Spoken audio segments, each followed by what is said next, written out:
Welcome to SalonEra, a salon experience for the 21st century that brings together artists and audiences for music and conversation. Produced remotely, SalonEra is not subject to geographic or conventional programming and limitations, and that means that every episode is full of different artists, different music, and spontaneous conversation. We're creating new opportunities for artists to collaborate, and we're bringing our work and our passions directly into your home. We'd love to see and feel your encouragement or applause, so feel free to engage in the chat at any time. We also look forward to responding to your thoughts and questions when we go live for the post-show Q&A. While SalonEra is free to watch, I urge you to consider making a donation.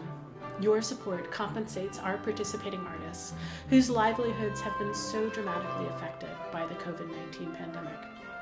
You can even show your support with a $75 gift that's akin to subscribing to this series. Thanks for watching and enjoy the show.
We're joined tonight by a spectacular team of musicians for a deep dive into the wild exploratory music of 17th century Italy and Austria.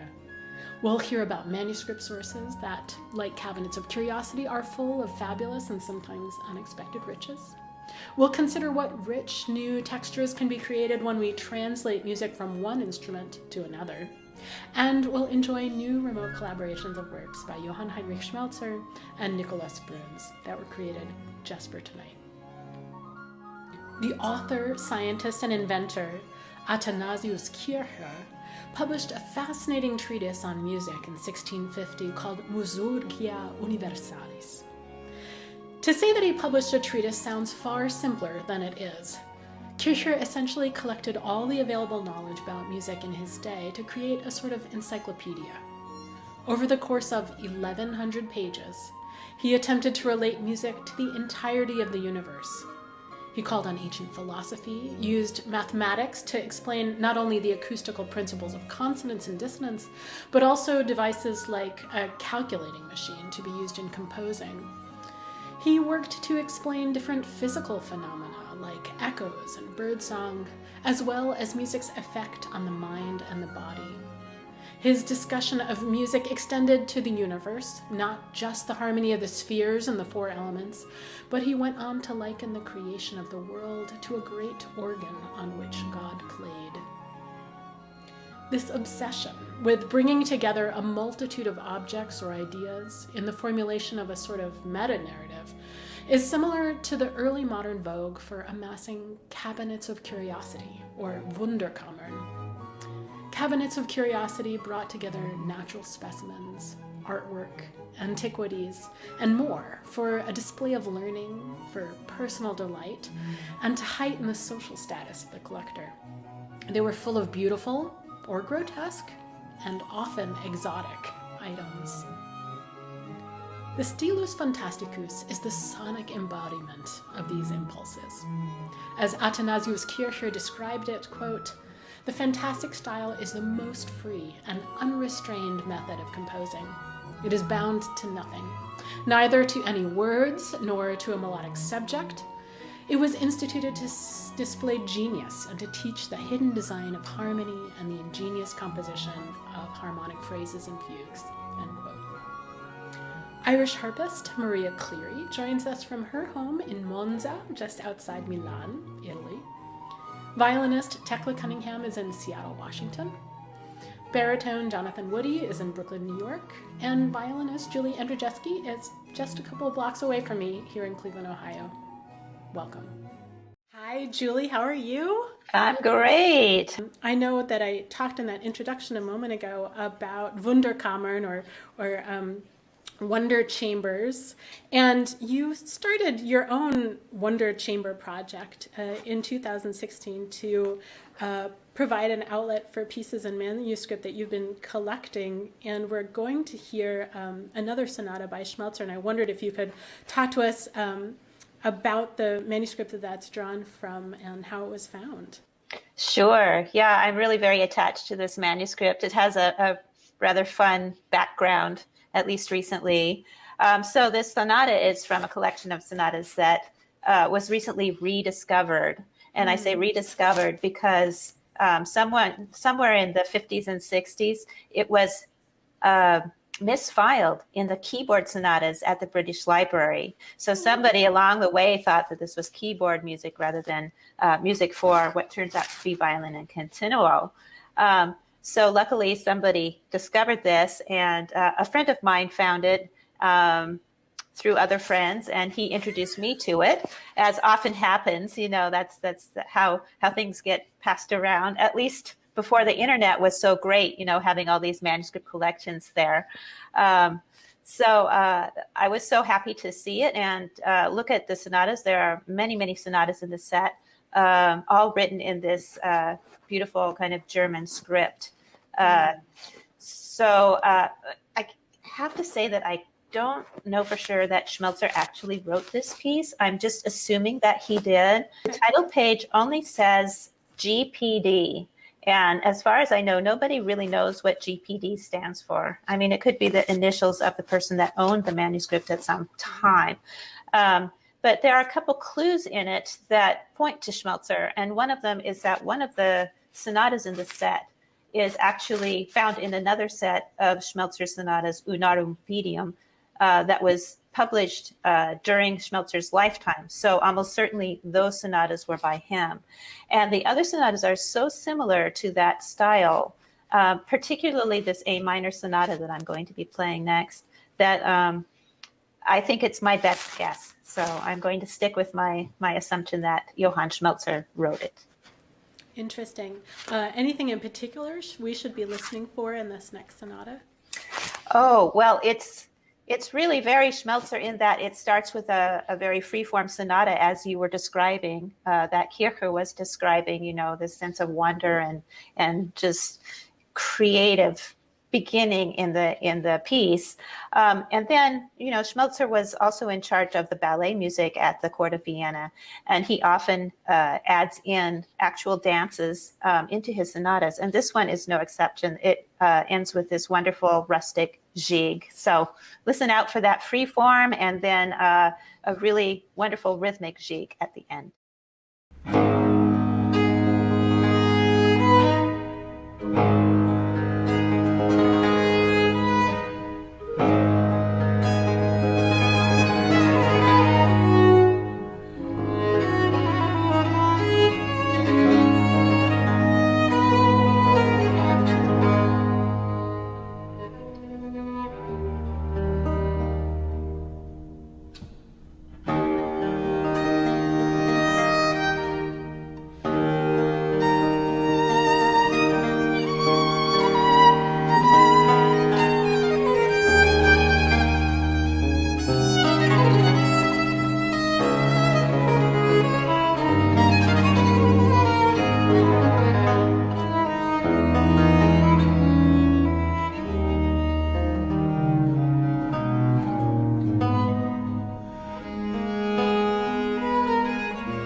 Hey, Maria, how are you? Hi, Deborah. Lovely to meet you again. I've always been so inspired by your playing, and I'm so glad to see you here and to hear from you and talk with you. You know, the harp is such a rich instrument with a rich history and symbolism and all of that. And like for the oboe, there's not so much music that actually says, at the top of the page for harp. You're right. You're right. We have a lot in common. But, I think that's great because it actually gives me a lot of freedom. It also means that you have to think a lot. We have a lot of fun because we can play everything and anything. And as far as the Stylus Fantasticus goes, the toccata, which is a form that's about sort of trying things out and, and sort of testing the instrument or exploring different harmonies, is a really kind of prime sort of form for the Stylus Fantasticus. And so you suggested a Kapsberger toccata to share with us, which is quite famous and is called l'arpeggiata or arpeggiata. Right, which yes. of course means arpeggios, but it's from a publication, I think, for Theorbo. That's right, yes. And it's, as you just said, the title is just Arpeggiata. It is a book of toccatas, so I guess we could say it's a toccata. And it's a series of chords, of a harmonic progression. But I was just thinking before coming online, the word, of course, arpeggiato means to arpeggiate, but actually it just means to play like a harp. And I was just wondering if there's any other instrument that actually has the same sort of terminology. We don't have a terminology for saying recordering or violining. If you don't even play the harp, you can just pick one up, and most people will probably make something that sounds like an arpeggio. So it really just means play like a harp. So this is music for theorbo in tablature. Yep. And how do you translate this for your instrument? Right. Well, there's so many possibilities. When I was studying this piece, because I had to play it in a concert, first of all, I was just playing the chords. And then, of course, on the theorbo, you can make different ways of making arpeggios. And on the harp, you have lots of other ones as well. I must say that every time I play it, I do a new version. It looks like very complicated, but it's actually not. A tablature is a musical tablatures exist for probably most musical instruments, and they are a way maybe to have a more direct access. So you have a line for each string on the theorbo, and then these numbers indicate which fret you should place your finger on. It also says to repeat each arpeggio or each chord. We only have on the fourth line, we could see that there's a slight change or the only indication of a rhythm. And then, of course, in the end, we have a beautiful spiral that brings us into eternity. So, maybe that is an indication of dynamics or a way to a fade out. But of course, the spiral is such a symbolic form and sign of this period that it's just extremely beautiful as well. Certainly. You have many strings at your disposal. And, what I also think about I've adapted viol music to play for myself. And, I'm trying to think about how to translate to my instrument, whether that means transposition, whether that means putting things in different octaves, whether that means leaving out chords instead of adding more. So when you think about taking a piece for theorbo and making it work even better for your instrument and what your instrument does, what does that mean to you? How do you make this a piece that's truly for the harp? Well, first of all, I was inspired by the actual title. So it's a piece that is trying to imitate the harp. So I already play the harp, so I don't need to imitate the harp. I just have to play the harp.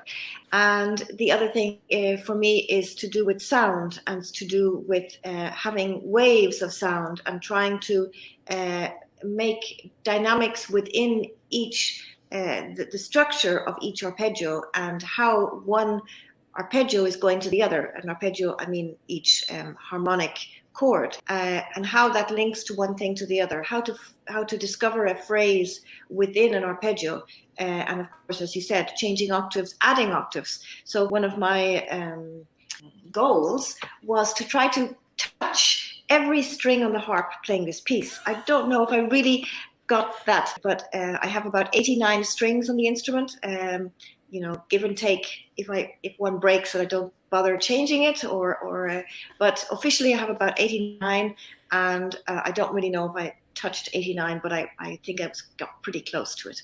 So how to be able to control an arpeggio that goes across five octaves, and also to go the other extreme to play exactly.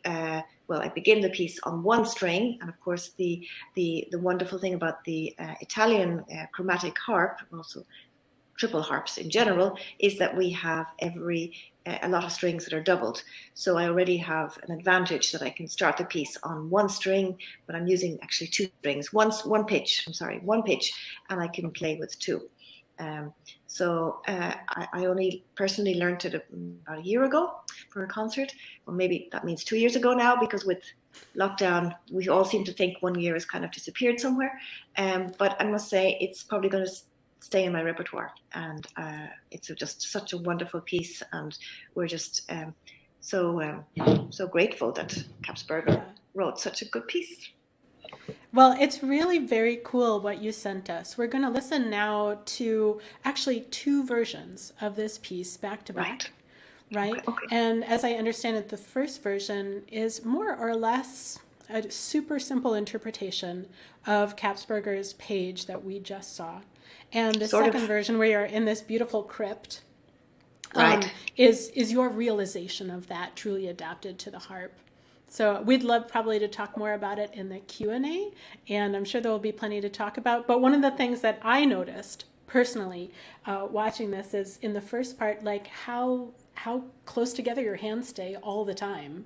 Right. So the first objective was to play what's written. Of course, play for written is already a sort of, it's sort of a joke because, you know, I already have added other things, but I'm trying to play the pitches that Kapsberger wrote. At least I'm trying, attempting, and of course, you know, then that means that you're going to be in this quite a limited range, and because they're the actual pitches he wrote, and I actually think it's also really wonderful like that. I really enjoy it. Wonderful. Let's listen. Thank you.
Thank you, Maria and Julie, for these wonderful performances that we've heard so far. And Tekla, it's super to see you here.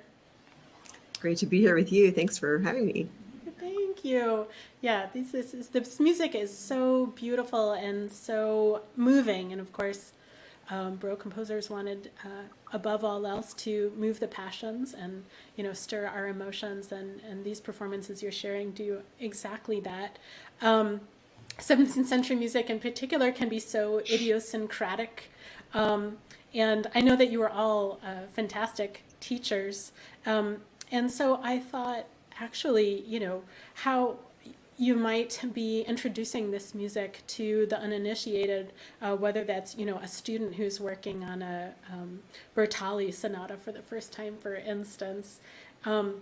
And Julie, how do you present this music to your violin students, or those who are really working on it or listening to it for the first time? Yeah, well, I start by just reminding them how new everything is. We have a new sound world, we have this stile moderno, and we have a new form, and we have a new instrument, right? The violin was around for a while, but it's really coming into its own now, and it's discovering all the things that it can do. And, there are so many composers from this time that people don't know, they're just oodles of them. And this is because this form just opened up the door to creativity. And, it's like everybody can try something, so, and they did, sometimes not to very good results, but we're not going to go there. But so it's just this newness that needs to be brought to these sonatas in this sense of awe. And then I get them into the piece itself, where they look at the key signature, they look at the opening motive, they look at the harmony, they look at the bass line, all of those things. And I have them get a sense of a mood, an overall mood. And then from there, I encourage them to think about a story as they go forward. And all of these sonatas are just a little bit kaleidoscopic, but by the time you get to the end, you realize that they all hang together beautifully, right? That what happened at the beginning went through this incredible journey, and all of a sudden you're transformed at the end. And this is the sort of thing that I like to get across from them even before they play a note of it, so that they get that sense. I think that sense of journey and all the different places that you might stop along the way, and all the things that you might admire, on those little pit stops, is really so essential. So Tekla, we're going to hear from you. You shared a performance of a sonata by Ignazio Albertini, and how do you approach a piece like that, or the Albertini in particular, from an interpretive point of view for the first time? Well, thanks so much. And I think a lot of what Julie said is a lot of how I begin to think about an interpretation. And in this particular case, you'll be seeing a video. And I think what Julie described in terms of this creating a story is it was very much in the front of our minds as we started mapping this music to some kind of storytelling. So the opening is incredibly free. You just begin on this D minor chord. The continuo basically has only D minor, and the violin is incredibly free and wandering and a little bit lost, I think, at the beginning. And there's a sense of beginning from nowhere. And what we've decided to do in this video is to literally begin from nowhere in the dark, and to let it come out of this darkness and rise out of a place of incredible darkness, and to begin to find one another, to sort of finding each other in the music, also finding the other musicians. So one of the other things in terms of how we thought about this piece was kind of orchestrating it. So at our disposal, we had organ and harpsichord, and then Cicerone and Baroque guitar, Baroque harp, and bass violin. So we had kind of a very rich palette to play with. And that was incredibly fun in sort of figuring out how to create these different feelings in the music. So the opening is very lonely, so it's just me and the harpsichord. And then later, when it becomes more communal, we add more and more people. There are a couple moments when it feels very celestial and sort of reaching upward. And then, of course, the harp is the perfect way to express that feeling.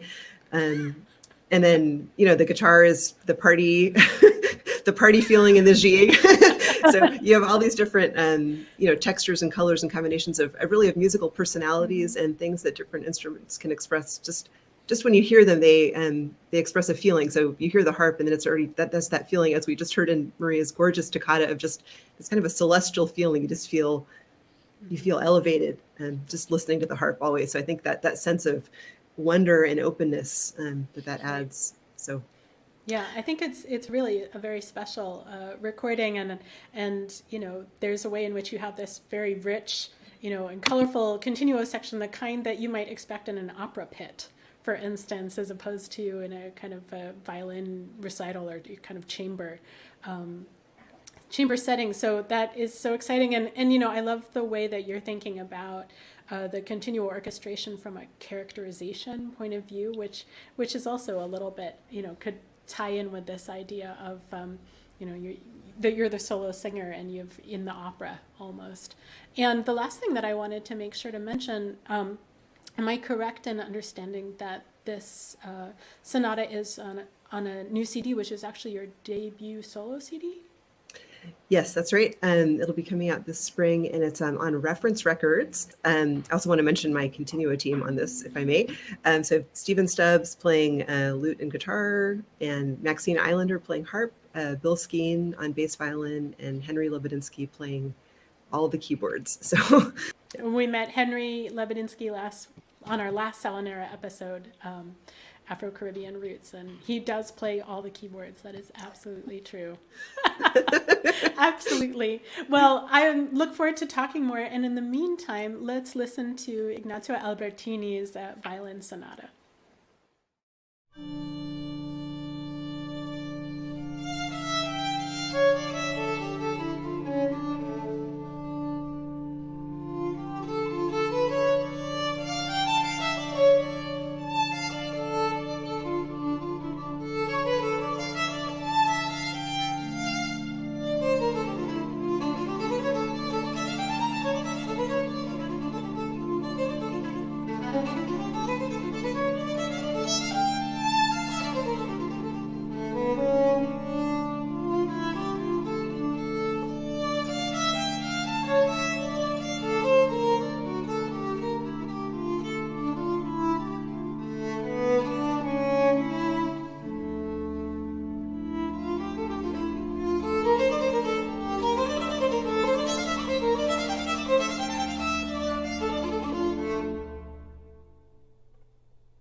Bravo, Tekla. Thank you so much for that fantastic performance. And I love that you talked about the concept behind the recording. Actually, just watching all of that, having talked about it was so not just helpful, but actually it made it that much more impactful. So I appreciate that. And I'm very pleased to welcome you, Jonathon. How are you? Hi. That was amazing, Tekla.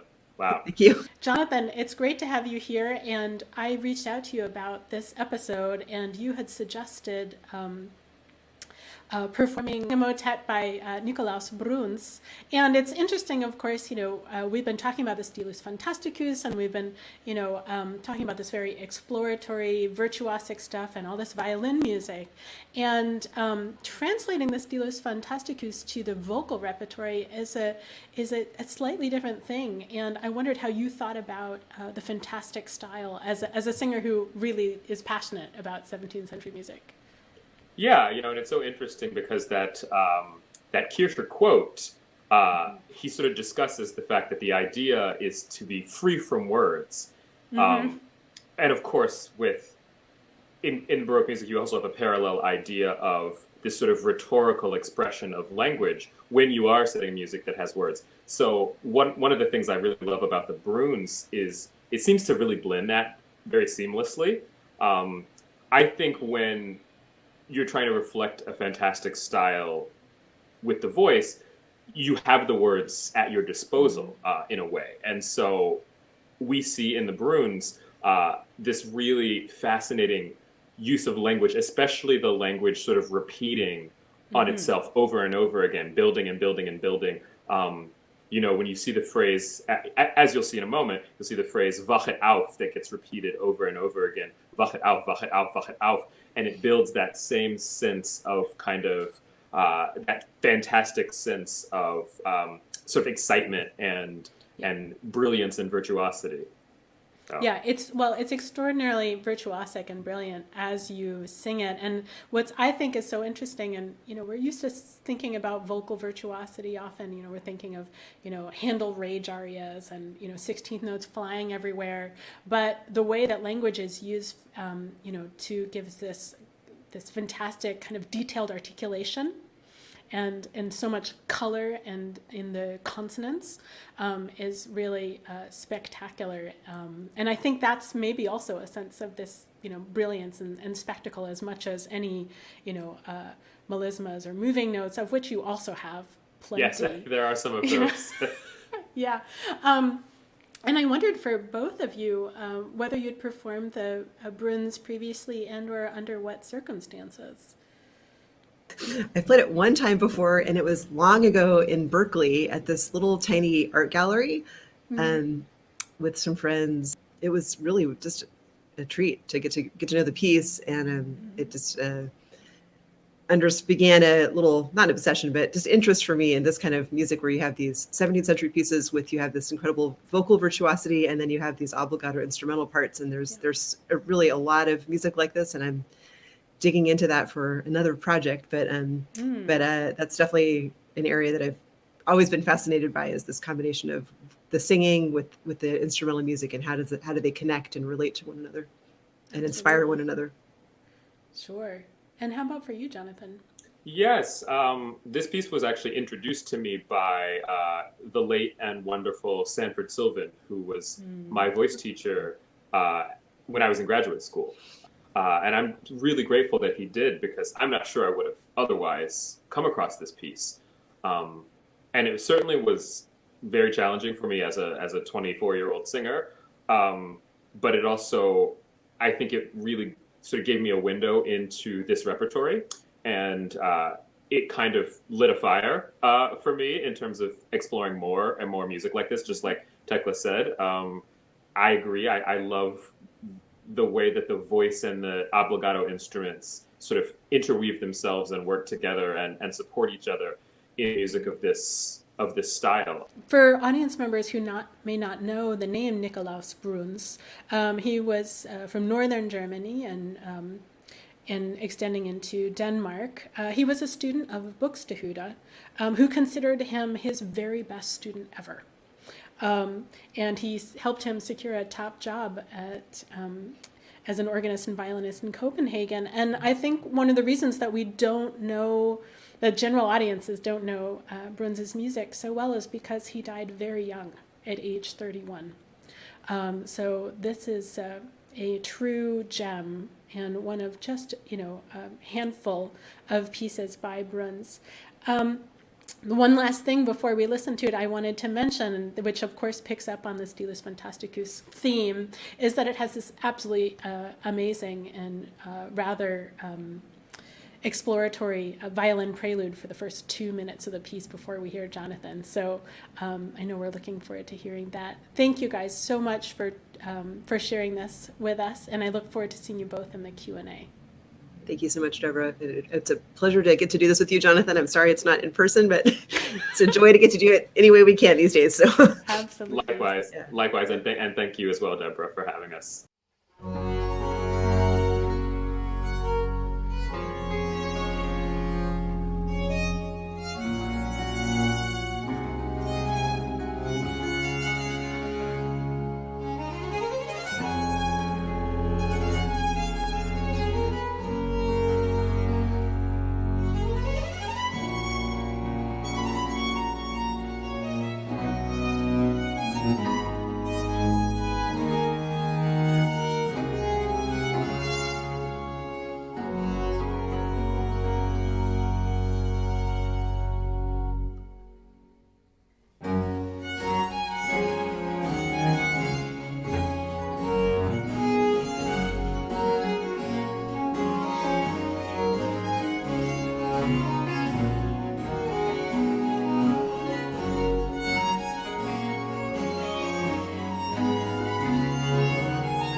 mein Herz ist bereit, mein Herz ist bereit, Gott, mein Herz ist bereit, mein Herz ist bereit, mein Herz ist bereit, Gott, mein Herz ist bereit, Gott, Gott, Gott, Gott, mein Herz ist bereit, Gott, mein Herz ist bereit.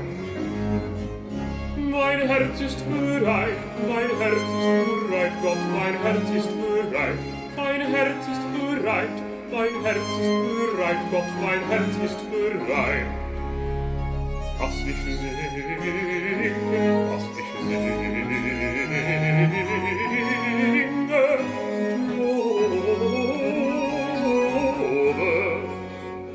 was ich singe,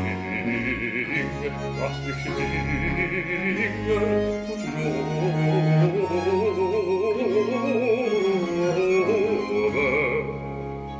Was ich singe, was ich singe, was ich singe, und lobe. Wache auf, wache auf, wache auf, wache auf. Wache auf, meine Ehre, wache auf, meine Ehre, wache auf, meine Ehre, wache auf, wache auf, wache auf. Wache auf, wache auf, wache auf, wache auf. Wache auf, meine Ehre, wache auf, meine Ehre, wache auf, meine Ehre, wache auf, wache auf, wache auf, wache auf. Wohl auf, wohl auf.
deine Ehre und deine Ehre und deine Ehre über alle Welt, über alle Welt.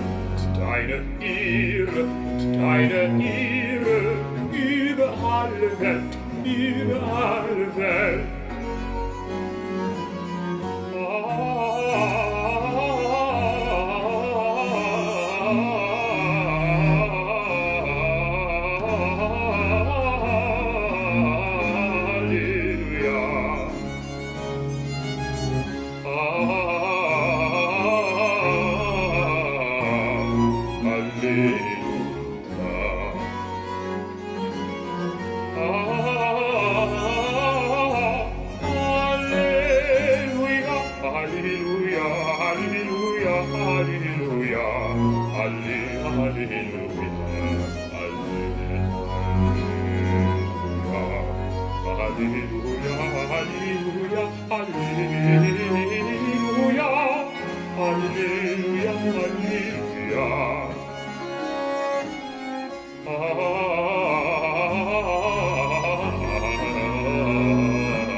I hope you enjoyed the remote collaboration we just heard, which was created especially for this episode. While recording remotely presents some unique challenges, we're so happy to be able to bring artists together for new collaborations and to share their fascinating and beautiful work. In this way, SalonEra supports working artists who have all been deeply affected by the COVID-19 pandemic. We'll return to the show in a moment, but in the meantime, please consider supporting these artists and SalonEra with a donation. We'll be back in just a few minutes with all of our artists for a live Q&A. And the best way to access that, if you're watching on salonera.org, is to wait a minute or two and hit the refresh button, and the Q&A should automatically load. If you are watching on YouTube or on Facebook, you can subscribe or like our page, and you'll be among the first to be notified that we are going live. In the meantime, here is a preview of two upcoming programs, and the first is Lidelise's virtual concert, Games and Grounds, which is premiering on Thursday, February 18th, and also features violinist Julie Andrijeski. And our next episode of SalonEra, Jewish Diaspora, which is coming up on March 1. We'll see you at the Q&A in just a moment.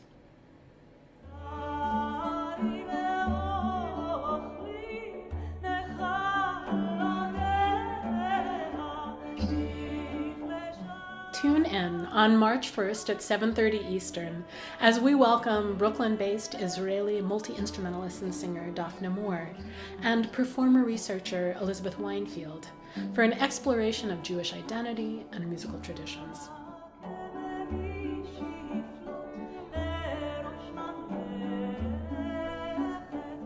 Daphne Moore will share how she has incorporated Jewish liturgical music into her performing life and demonstrate the art of piyut, an oral tradition in which Jewish communities in Yemen, Iran, Morocco, Turkey, and elsewhere set ancient Hebrew texts to different tunes.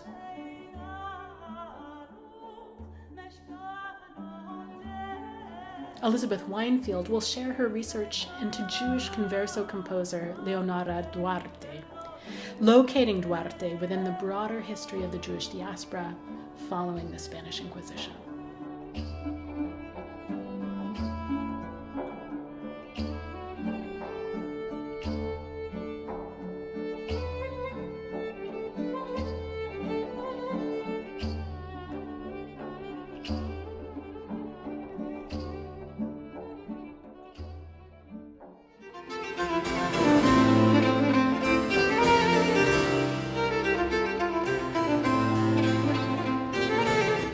February's Games and Grounds is all about fantasy and flashes of inspiration. We intersperse virtuosic ground bass variations by Jean-Ferry Rebel, Marin Marais, and Jean-Philippe Rameau with musical versions of Aesop's timeless fables, performed by tenor Jason McSteets and soprano Elena Mullins. A rat, the story goes, lay beneath a lion's toe. Here's a tale of woe. I've seen a reckless fool attempt to go atop the mill, then fall from high to low. Elena also presents a new choreography for Ravel's brilliant showpiece, Caractère de la Danse.